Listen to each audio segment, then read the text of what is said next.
Basically, I was just saying it's nice to see the room filled with people because I used to be working at Zima, and when we downsized the office earlier this year, I was lugging equipment and all our different stuff up and down the stairs, and so yeah, it's nice to see people here. See, not quite as important, but my name is Reidar. I'm a third generation MK from the country of Paraguay. And I'm going back actually this Wednesday, back to Paraguay as a full-time missionary with the people I grew up with right there, the Ache tribe from Paraguay. So yeah, I just wanted to share a little bit about that history, and the legacy that of my family right there. So this is how you pronounce Ache. This is that's how you write it right there. And so Paraguay is a small country in the middle of South America. They call it the heart of South America because it's almost right there in the middle. It's a landlocked country surrounded by Brazil, Argentina, and Bolivia. The country of Uruguay is actually kind of far from us. But it's small. It's about the size of California-ish, but it's only got about 7 million people. And most of them live on the eastern side of the country. But the people that we work with right there live in close to Brazil, and they're called the Ache. And the Ache used to be a group of uncontacted, an uncontacted indigenous group that would live in the forest. The old way of life was, hunting and gathering. That's the size of their bows and arrows right there, about this tall, and filled with. They were masters of the forest. They knew how to, track down animals and hunt monkeys and armadillos and all things like that. Monkey is really good, actually, just by the way, and different kinds of animals. And also gathering fruits and other resources like that, and including among them was palm heart, which is at the top of the palm tree. You can actually cut it open, and it's white and very nutritious. It's kind of nutty in flavor. It's where it's basically the center of the tree where all the leaves will come out. And that was actually very important in their culture, and so because it was such a very useful tree, the palm heart was good to eat.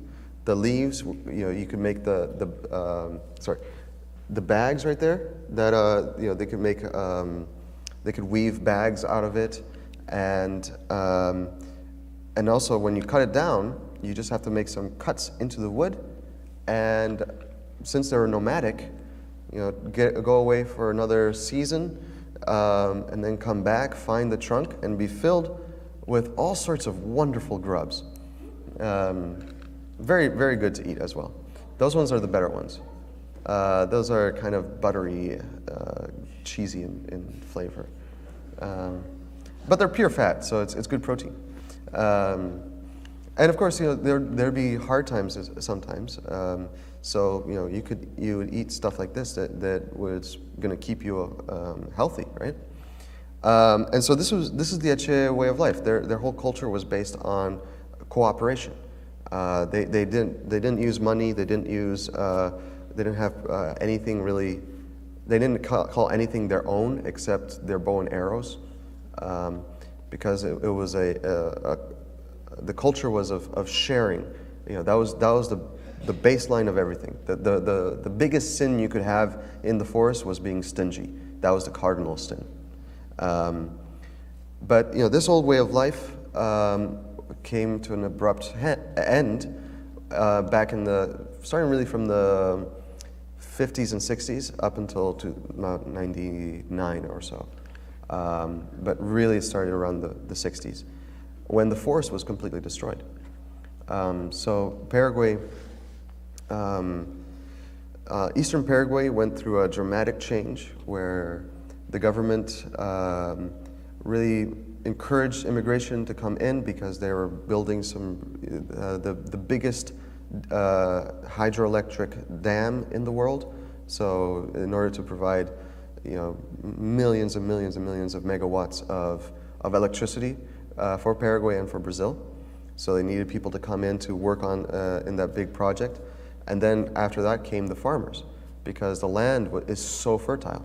And soon enough, thousands of different immigrants, but mainly Brazilian, German, or Brazilian, Ukrainian, even Polish, anything, Italian descent, all these different people started moving into the area. A lot of them very poor with nothing on their backs, but their clothes and a chainsaw. And they came in, cut down the forest, and started farming. It's incredibly fertile land. We can get 3 harvests in a year, which makes us, it's very productive. And so this is what Paraguay looks like today. Just this very, very similar landscape to around here sometimes. Just it's a very big agricultural economy. And in fact, we're the 4th largest exporter of soybeans in the world. We're right behind the US, Brazil, Argentina, and no, 5th, because India just beat us to the 4th place. But we can compete on such a large scale. But of course, this was all based on the forest that was destroyed that used to be Aceh land. And so this graph right here shows the rate of the deforestation. So this is in 1940, 1945 to 2005. And so all of this used to be Aceh land. This was their ancestral homeland. And this is what they used to live in that forest for I don't know how many centuries. The first written record that we have of the Aceh came from a Jesuit priest back in the 1600s. And so that all just came completely destroyed in less than a generation, less than 40 years. And so back in the 70s, this is the capital right here of Asunción. There's more land of Paraguay. This is the eastern region. Asunción's right here, and they built a road across the forest to reach Brazil. So there'd be more traffic, and you could get resources, back and forth. But that effectively divided the Aceh into north and south. And in the north, that's where it really was a horrible situation, because that's where they went through a genocide. So the Aceh, many Paraguayans didn't consider the Aceh to be fully human to begin with. There was a lot of myths that saying that they had no toes. They had double heels on their feet, because the Aceh, in order to cover their tracks, would walk in single file in the same footsteps, and then send someone back to go the other way in the same footsteps. So you didn't know which way they were going, So that led to myths that they were not, fully human. They had, weird feet, and they used to call them the Guajaqui, which in Guarani is the language, the indigenous language that nearly the whole country speaks alongside with Spanish. But they used to call the Aceh Guajaqui, which means forest rats. And so there was not a lot of contact between both for all those centuries, but in this time, the government really saw the Aceh as being in the way, and so hired a hunter who specialized in hunting down Aceh. There was quite a few of them. And he was charged of, taking out as many of them as he could to a reservation, and he was put in charge of it. But he absolutely, and the government, of course, did not care at all of what was happening, because the indigenous people had no immunity to common diseases such as the cold or chickenpox or the flu. And so, there was huge epidemics they would run through the reservation, and hundreds of people would die, and no one lifted a finger. In fact, the hunter would keep a group of his own, a group of women for his own use and to borrow to his political and military friends. And so it was a very horrible experience, and then finally it was denounced as a genocide. And, pardon me, under international pressure, they gave it over to a few other missionaries who were able to take care of them. But many people had escaped and gone to the north, and they've started new villages up there. But it just left a whole legacy of horrible mistreatment and death in its wake. And so that's actually where my family's story starts connecting with the Ache. So this was my grandfather Rolf, my grandmother Irene, my dad Bjarni, and my aunt Luelle. My grandfather was of Norwegian descent and had met my grandmother at missionary training school. And while they were there, another missionary from Paraguay went up to teach a class, and he talked about what the situation was for the Ache, and the horrible injustice and persecution that they were going through.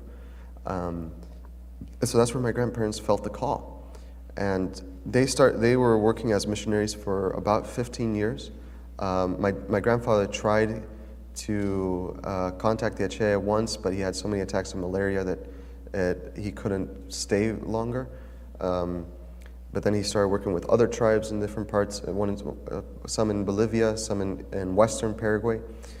But finally, in 1969, they decided, now is the time to go and really contact the Ache. And by that time, malaria had been eradicated from Paraguay, and so it was safe for him. Although not totally safe, because it's still the jungle, But they bought this Jeep right here in North Dakota, Park River, North Dakota, almost on the border with Canada, and decided that it made sense to drive it down to Paraguay. So it took them 3 months, driving through Mexico, a military coup in Guatemala, taking a boat from Panama to Peru, where they stayed for a few weeks because the custom agents wanted to have just an enormous bribe to release the car, and finally somebody from the inside let them go at night, and so they kind of had to drive fast away from the capital, and through Bolivia and into Paraguay. Just crazy. I mean, for a reference, that's the distance. Right here, North Dakota to Paraguay. In 1969 as well. So, yeah, maybe one day I'll try doing something like that. I don't know.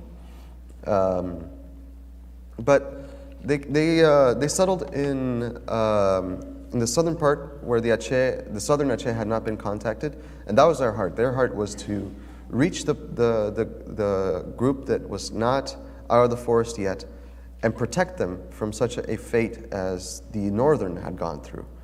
And so they met this Brazilian businessman who had a business in canning palm heart, the center of the palm tree, and selling it in Brazil. But the only problem was that he was canning wild palm heart, and the Ache, who were in the forest, would get to the palm trees before his workers did. And so he said, well, you guys, why don't you guys try to contact them, and maybe I can save my business.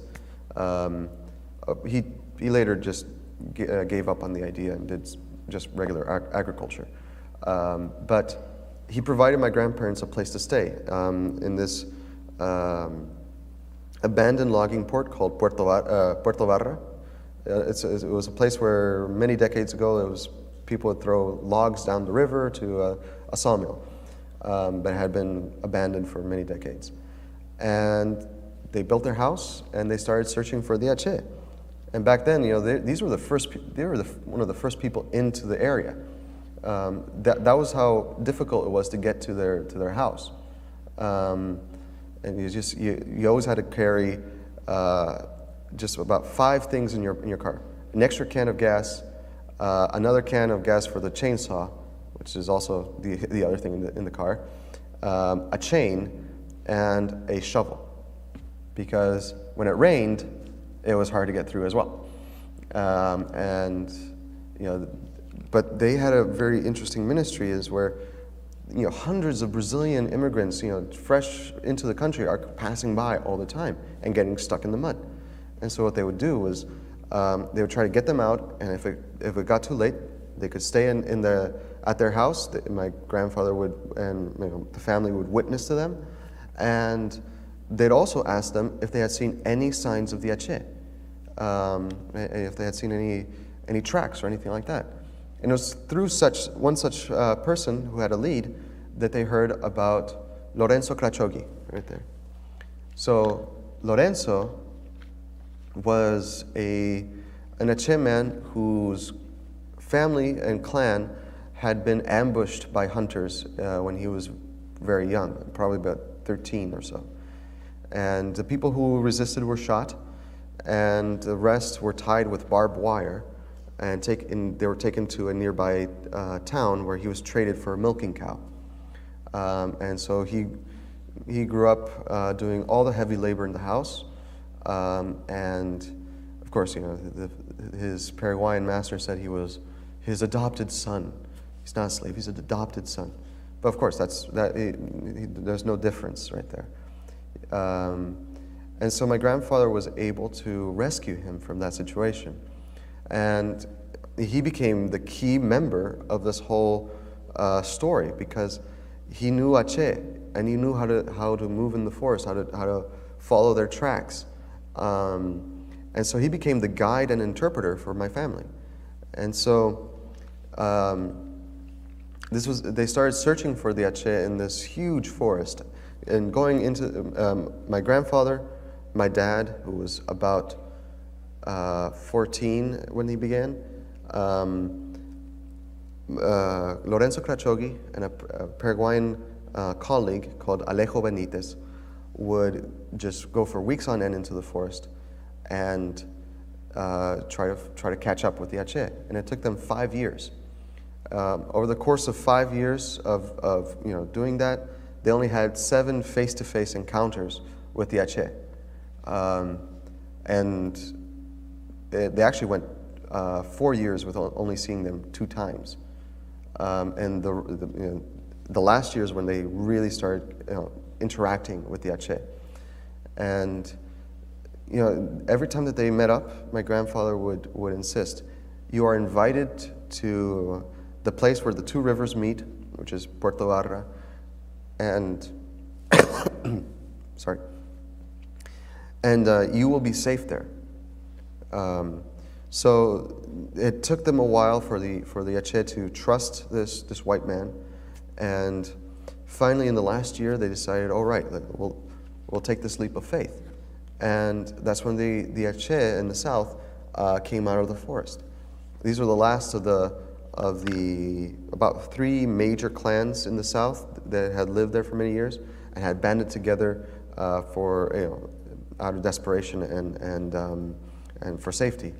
And there were 28 people, and they came out of the forest with no clothes, no idea of the outside world. Basically what you would call maybe a Stone Age, where they of course clothes didn't make much sense in the forest because of the thorns and everything like that. You'd have to dive straight into the thicket, and if you had anything slowing you down, didn't make sense, right? So that's when the ministry really began. Before this, everything has just been the prelude to the real ministry.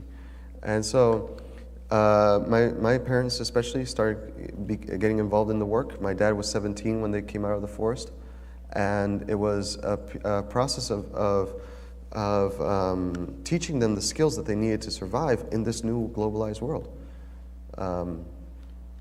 So this is the village in 1980. This is the whole village from the southern Aceh, and as a tribe, by 1975, they had been reduced to nearly just 400 people, and so they were just this close to being completely wiped out. And this group, the 28 people, they would have died in maybe 2 more years, all of them probably, or had been enslaved, if it wasn't for God's timing right there. And so the first steps in ministry were taking care of their health, giving strength to the grandparents, food and vaccinations, which was incredibly important. My grandparents they actually quarantined the Aceh for about 5 years, so that nobody but our family and doctors could visit them because of the risk of disease was so big. And then it was buying them land, securing a place where they could live with no fear of being evicted or kicked out, And then it was also the education. So that's actually my mom back in the 80s. She was a teacher who was at a local town. She was teaching some students right there. My dad was involved in the ministry also in that town, and he invited her over to help with the Aceh. And when he saw her passion and her love for the Aceh, that's when he really got interested. And one thing led to the next, and I'm in front of you guys right now. But she right now is actually in charge of all education for the Aceh. And so today she's in charge of writing the curriculum and running all the schools that the Aceh are in. And so, it's an incredible ministry that she has right now. But so this was in the education. It was just teaching them what does money mean? Why do you use it? How do you use it? Why are people so obsessed with it? And teaching things like what are these imaginary lines that defines a country? All that stuff. Things that they never had a need for in the forest. And then the biggest skill that they needed to learn was agriculture. How to provide food for yourselves when there's no more forest. So it started simple with a stick in the ground, put in a seed, cover it with your foot, keep going. Then with some more technology, a simple hoe and some different techniques. And really it was a process of helping them to be self-sustainable, but also be not just living in poverty and surviving, but trying to get them to thrive in this world. And so over time there was six villages were established. This is all the Aceh villages right here. This is ours right here in the south. And the northern Aceh, who went through the genocide, escaped into the north and established these ones and this one. And so this was Puerto Barra in 1982. Just a small group of houses right here and a little bit in the forest. And then this is Puerto Barra today. It has grown a lot. And from 28, we've grown to 250, give or take. And the tribe as a whole, from 400, has now grown to 2,500 or 600. So it's the fastest growing group in Paraguay. And today, the Aceh are farmers. This is my dad right there, and this is Lorenzo Crachogi, the former slave. And we're planting soybeans, farming our own land. They're using technology that you can find here in the States, no-till planting and tractors. That's actually an older photo. Today they have, it's air conditioned, so it's nice and comfortable. We're planting and doing corn, and soybeans are our main cash crop. We also have chickens, milk, making cheese out of that as well, pigs, and fish. So all of this is part of our local economy to help sustain themselves. And this is what the village looks like today, with the church right here, the different houses, volleyball court, and yeah, this is kind of the center of the community. And this is where my story comes in. This was me when I was very small. This is the people I grew up with, my little sister right there. And so I grew up in this community without electricity at first. It's just with candlelight, and then later on we got connected to the electrical grid when I was about 13. A lot of my friends were our Brazilian neighbors. I'd go to school at a Paraguayan school, come back and play with my Ache friends, and go back. My mom's Paraguayan, my dad's American, so come back home. And when we had a little electrical generator that we'd have from 6 to 9, and so we'd take that time to try to watch as many movies as possible. And yeah, later on, as I grew up, I started getting more involved in the village, and so I was working at the pig farm for many years, but it was in 2013 that I came up to the States to study, and so, come on, no, there we go. So in 2013, I graduated from Moody Bible Institute. I did communications, and after that I worked at Zima for a year as the office manager right there. And yeah, it was so far I've been in the States for about 5 years, but I've always felt the missionary call to go back to work with my people, the tribe right there, but I always resisted it. Because the ministry is big, the legacy is big as well, and it's something it's very scary. And as I was growing up, knowing having all this story of my grandparents and the expectations that people have now that they know you're the son of the missionary, I was very rebellious at times. And I just didn't really want to do it, even though I felt God was calling me to do it. But when I came to Moody, and especially last year, God really has been working in my heart in removing a lot of the fears and barriers that I've put to going and serving.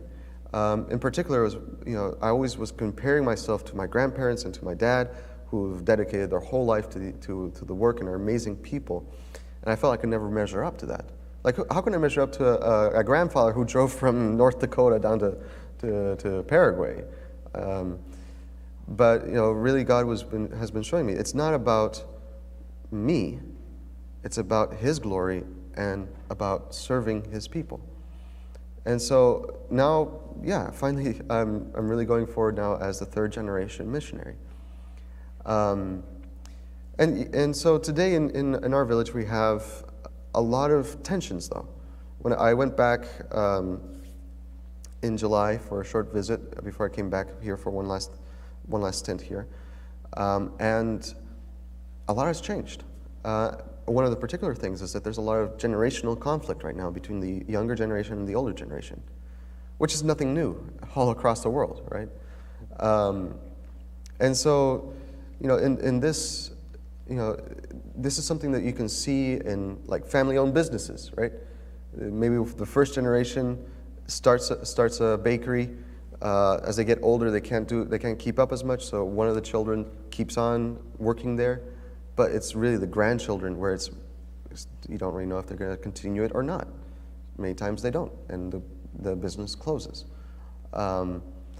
And you see that in churches sometimes, as where there's one group of leaders who had the passion to start a new church, second group of leaders continued the work but kind of slowed down, and then after that maybe it starts emptying or closing. So there's actually a biblical case that's very similar to this, which is in the book of Joshua. So if you guys would like to open your Bibles with me, and I forgot my Bible down there. Let me just go grab that.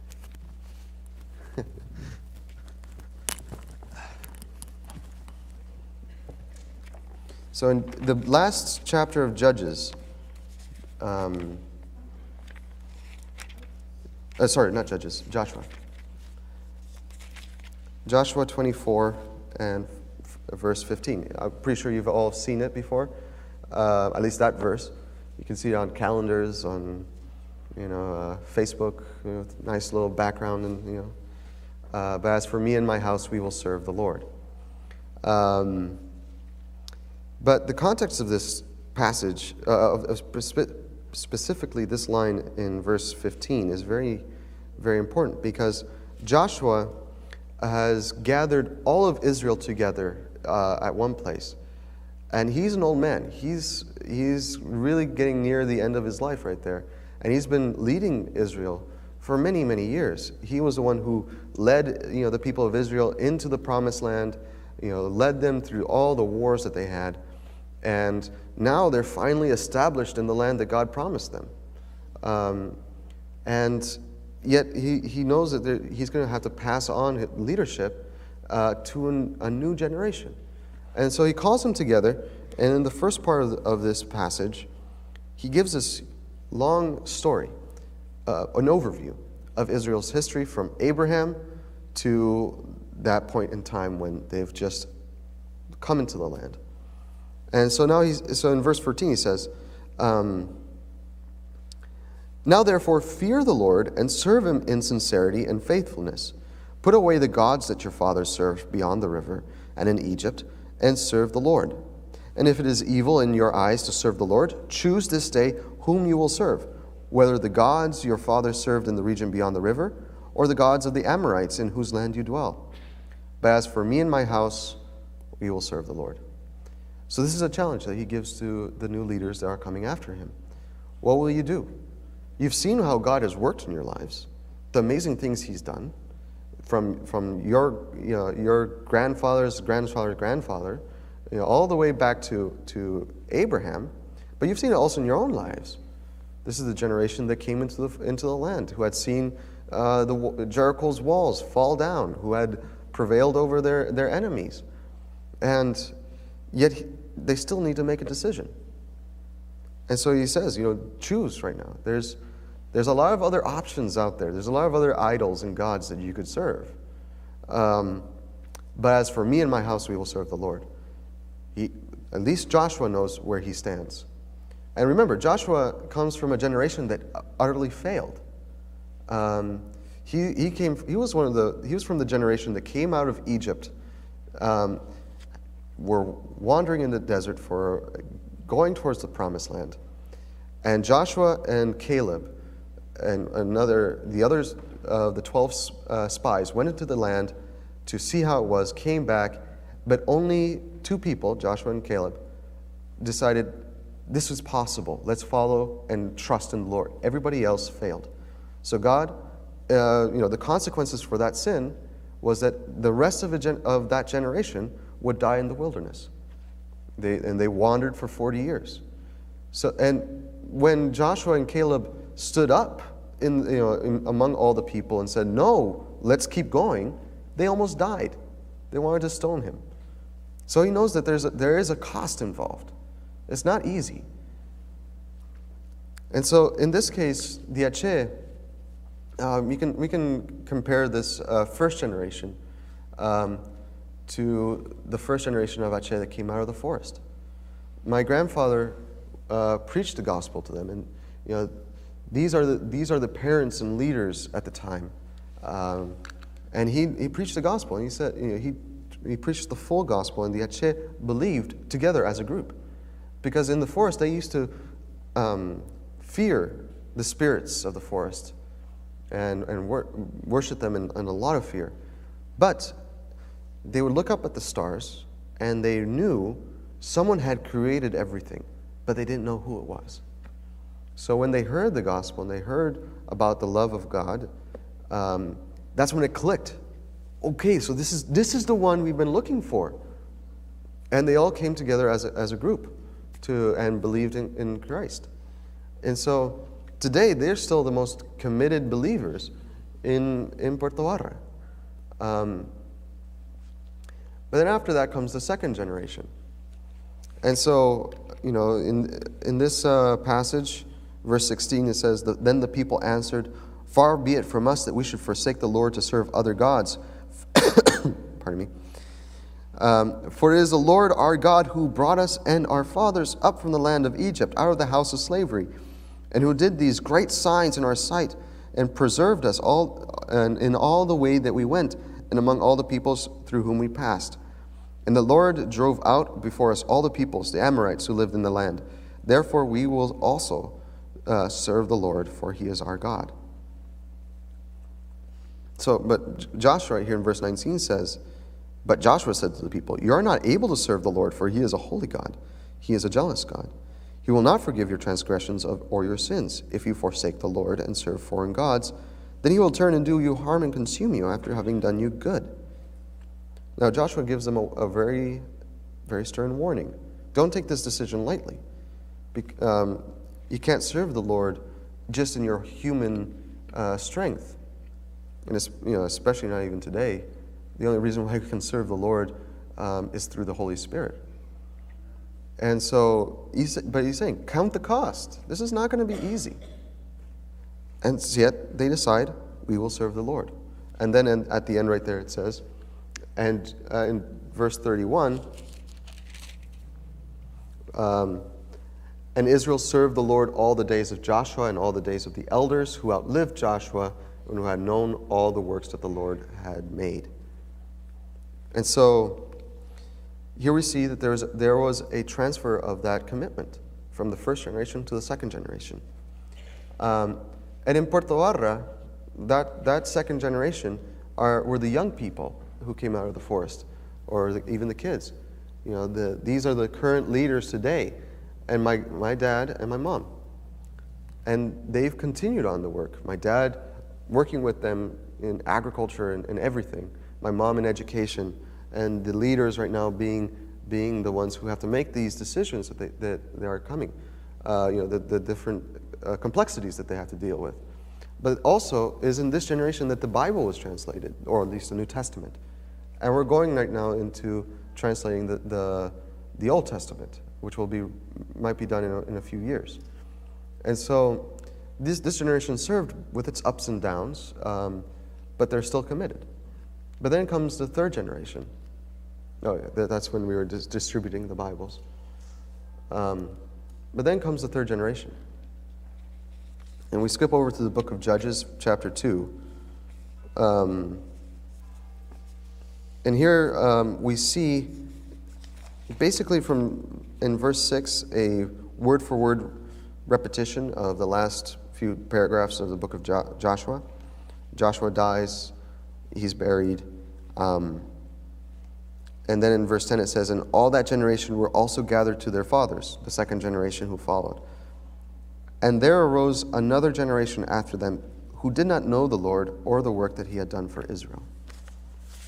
So there's a disconnect right here. And unfortunately in the case of Israel, it started a cycle of a lot of failure. Because in verse 11 it says, "And the people of Israel did what was evil in the sight of the Lord, and served the Baals." They started adopting all the practices and the beliefs of the world around them. And in this case, it's very unfortunate because they did not make a commitment to the Lord.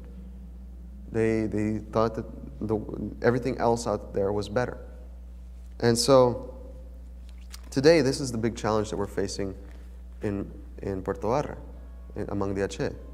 There's the third generation, of which I am a part, and this is my team back when I was working at the pig farm, who are now facing this decision. They're at the crossroads. Will they follow the Lord, or will they follow the modern idols of this world, the consumerism and extreme individualism of not helping out even their neighbor, and the different vices that exist right there, or will they serve the Lord? Or actually, will they try to do both, which is probably worse, where you're trying to keep a toe in both worlds. And this is the big challenge that they're facing right now. They're very passionate people. They just love to, they're happy, joyful, and they have such dreams to become lawyers and doctors and engineers and farmers and technicians and all sorts of things. The sky's the limit. But right now, one of the biggest challenges within the tribe is just the fact that they're also trying to keep their history alive while also moving forward. They're walking that tightrope. While all the pressures outside say, you're not going to make it, and you're not worth anything as Aceh. And so there's this loss of that heritage, and loss of respect for the elders, because they don't speak Spanish, they don't know how to use a phone, or so on and so forth. And yet, this is still part of their history. It's part of what God has done for them, right? And yeah, today the biggest challenge is just integrity. As the village grows and we have more needs, also there's more challenges with administration, and money is a very big temptation now, where people will, some of the younger leaders will skim a little bit off the top for their own personal gain, or make bad deals to suit their own interests instead of the interests of the village. And that also translates into the family life. Today, everyone has a smartphone. They have the proverbial crooked neck that all the older generation complains about the the millennials today, right? They're connected with the internet, but also with that comes all the really evil stuff that's on the internet as well, and that lack of integrity in terms of pornography and the instant communication that they have is leading to a lot of broken families. So we're facing a lot of complexities on many fronts, on the cultural, on the personal, on the economic sides. But this is also a great opportunity, because the new leaders have that passion, and they have that will to go forward and help other people as well. And so this is the ministry that I'm going back to. This was me when I went back in July for the first time in 3 years, and got to see the village. And the first thing that I did when I went back there was just call all the leaders together, and I basically showed them everything that I had learned in school.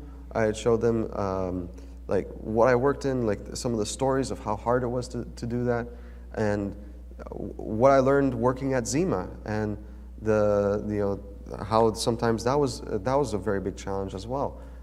And basically just saying, these are my skills. Now I want to submit to your leadership, and where do you see a need? Because I've been gone for so long, and they know their needs better than I do. And so we had a really great conversation. And so my ministry is going to be focused on reaching my generation through discipleship, and really living alongside them, and trying to influence the key leaders and challenge them and saying, well, what do you believe? And is that biblical? And if it is, then why aren't you putting it in practice? I want to see the next generation make that commitment. And right there, God is also preparing the field, because We're having, for many years, we've had difficulties with the ministry, a lot of discouragement. But now, my cousin Blanca, who grew up with us and grew up in the village, has come back from Chile. This is her little baby Leon, and her Chilean husband Ruben are serving also as full-time missionaries. In fact, before I came to the States, and she had gone to Chile, I felt God really calling me to missions, and I didn't want to do it, so I prayed, God, bring anybody else. Bring back my cousin Blanca. And now she's there, and I'm going too, so it worked out. And yeah, so these are, there's also, I was able to use my skills that I learned at Moody, making videos, to help with their fundraising and sharing the vision that they have. And also, I'll be able to use those videos to share some of the story of the Ache, the grandparents, to the newer generation and share it through social media, because that's all the kids now have social media, and trying to bridge that gap between the two generations. And so, I'm also excited that there's this other family of Paraguayan teachers coming on and helping as well. They've had 9 years of missionary training and experience. And so God is really, really providing a place where we can do a lot of big change in the village and reach the younger people. And so this is the story of the 3 generations. My grandparents, my parents, and my siblings, and now me. And this was with Lorenzo last July. He's old man now, but still active, still cutting wood, and he's gonna make that into a bow. And so it's still going strong. He's probably about 80 or something years old now, but we don't know exactly for sure because it didn't count years in the forest. And so this is also a challenge for you guys. What generation do you find yourself in? Where do you, if you look back at your history, how do you see God working in it? And what's the legacy you're going to leave for the coming generations as well? And what is the commitment you've made? Because every person needs to make a commitment. Every generation has to carry on that torch. And it's not just an individual commitment, but it's also a commitment as a community, as a fellowship of believers. Because it's hard. It's not easy to do it alone. And God calls us to fellowship together and bear each other's burdens. It's a communal effort as well as an individual effort, because following the Lord is not easy, and we need that support and accountability. So, I hope it also is an encouragement for you guys. And if you haven't made that commitment, today is a good day to do it. And remember that God has done such amazing works for us, and that's where Joshua starts with retelling everything that God has done for the people of Israel. And so this is what I want to tell the Ache. What has God done in the Ache life, in your personal lives? But even as a body of believers, we come from different backgrounds, but God has done already such amazing things for us. He has died on the cross. He rose on the 3rd day, died for our sins, and took them away. And He took on the wrath of God that was due to us for our transgressions. And he arose on the 3rd day in glory, and now we have the Holy Spirit that is leading us and convicting us of sin. Such amazing things that He has done for us, and we need to respond to that as well, and not leave it by the wayside. And so I just want to finish this part of the presentation on one last image right here. So this is my grandmother.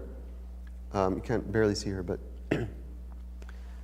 she and my grandfather went back to the States in '92 because my grandfather, beyond the malaria attacks, he had Chagas disease, which basically inflames your heart to twice its size. And so he had health problems for a long time and never was able to go back. But my grandmother finally did, in 2014, she was able to move back down to Paraguay, and she stayed with us for the last 2 years of her life.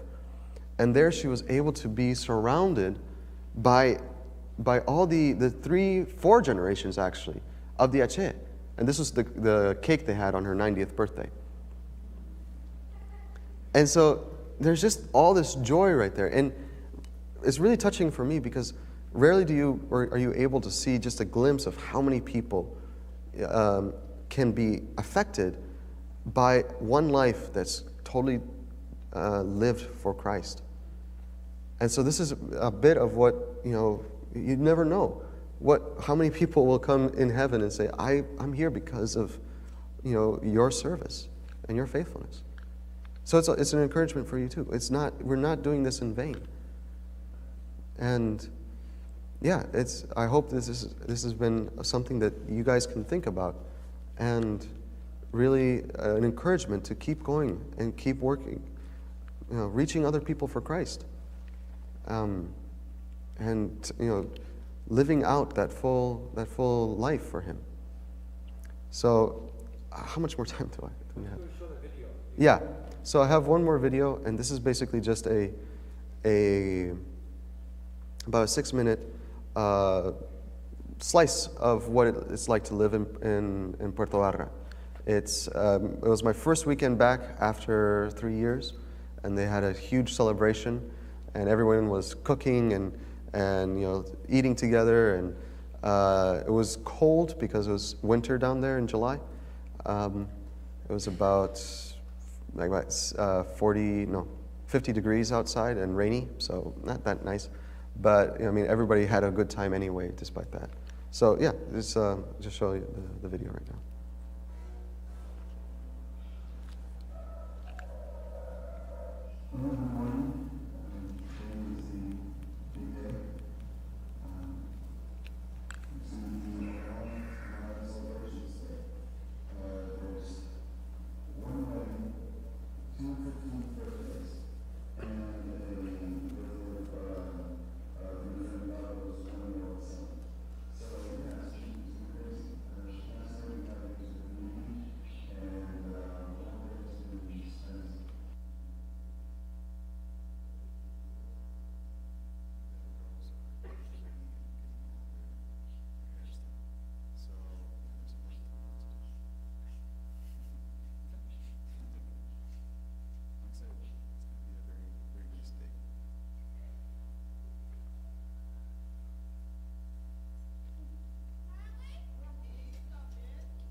So that's my mom helping out with the preparations. That's the groom right there getting ready.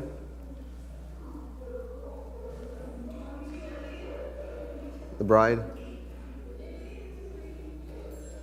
And they're putting on traditional designs on the 15-year-old girl's face.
So that's the main pastor preaching during the service.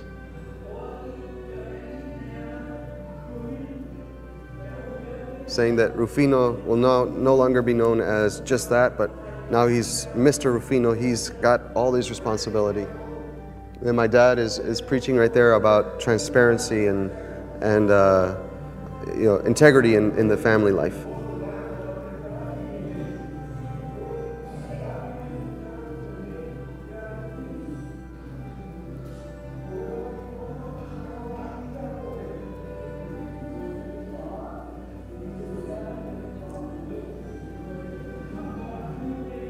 So notice all the phones right there.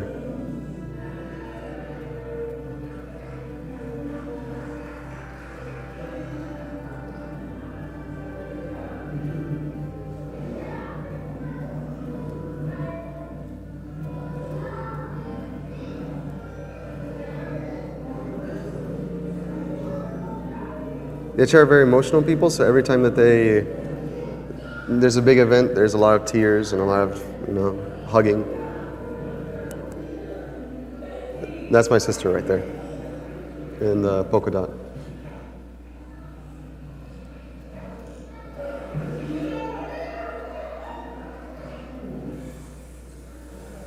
The barbecue.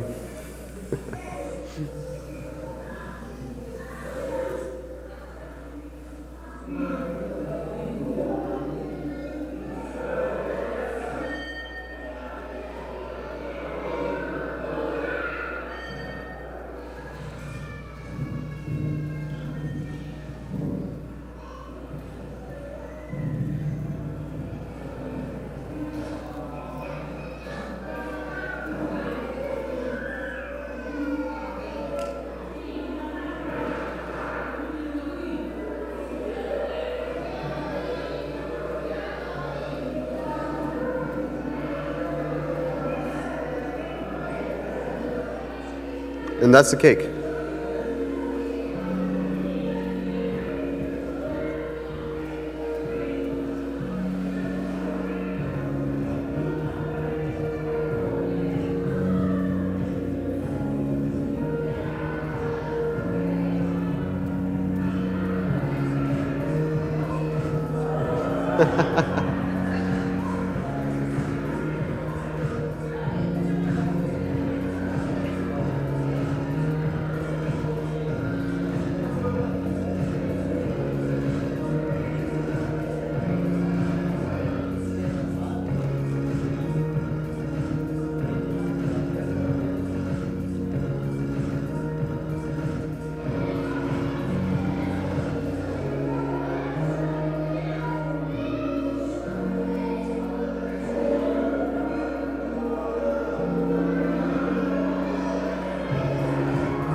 And they finished it.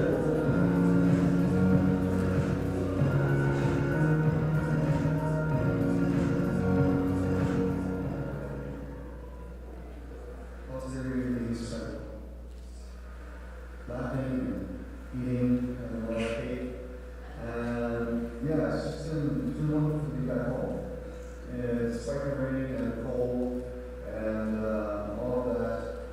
And we just had a great time together. And boy, it's nice to be back home. So yeah.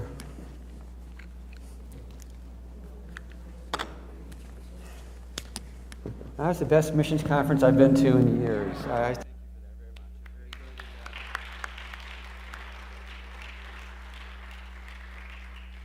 don't want to say anything to ruin it because God's done what He needs to do. I hope you take that to heart. What a beautiful, you stole some thunder. I'm working on that same message for Joshua. Those three things. That's to see it in picture like that. I hope God's worked in your heart. This has been wonderful. Thank you, Missions Committee. We're going to be supporting this guy in January, by the way. So you just voted for it because the missions committee is proposing it, and it would be kind of cool, more than kind of, to be able to be part of that. So thank you for that. We're going to close in prayer and head downstairs. The cake's not quite that. How big is your ovens over there? It's a small, like this, and then you just have to bake it over and over and over again, and then put it all together. Oh, those cakes are incredible. But we do thank you for that, and let's stand together and have a word of prayer. And please join us for our version of all that stuff as we eat together. There's lots of food, and thank you again. Our Lord really moved in my heart today through you.